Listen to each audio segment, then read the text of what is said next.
तो हेलो दोस्तों, आपको स्वागत है मेरे YouTube चैनल पर। तो दोस्तों, मेरा नाम है रवि। मैं आपके लिए बहुत मेहनत करके हॉरर कहानियां लाता हूं। पर मेरी आपसे एक गुजारिश है कि आप वीडियो को फुल वॉचिंग तो करते हैं, लेकिन सब्सक्राइब नहीं करते हो तो प्लीज सब्सक्राइब जरूर कर दीजिए। चलिए शुरू करते हैं।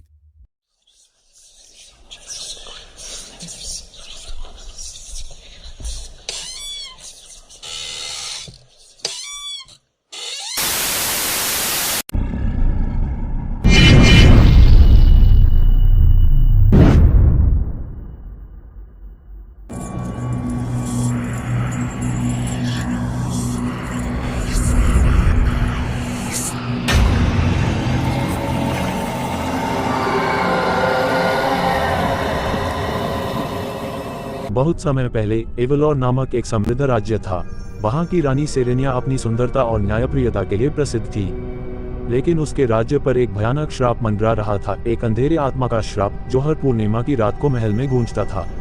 राजमहल के बुजुर्गों का कहना था कि यह श्राप रक्तचंद श्राप था, जो एक प्राचीन आत्मा से जुड़ा था। यह आत्मा अंधेरे की दुनिया से आती थी और जिसे भी छूती उसे शाश्वत भय और पीड़ा में डाल देती। एक रात जब रानी अपने सिंहासन कक्ष में थी, तभी ठंडी हवाओं का झोंका आया और दिए बुझ गए। अचानक उसकी परछाई के पीछे एक धुआंधार आकृति प्रकट हुई। उसकी आंखें जलती हुई लाल थीं और उसकी आवाज गहरी और कर्कश थी।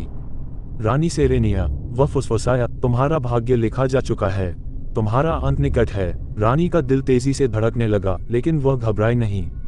उसने कठोर स्वर में कहा, तुम कौन हो और क्या चाहते हो? आत्मा हंसी, मैं अंधकार का शासक हूँ, जिसे तुम्हारे पूर्वजों ने धोखे से कैद किया था। अब मैं लौट आया हूँ अपने बदले के लिए।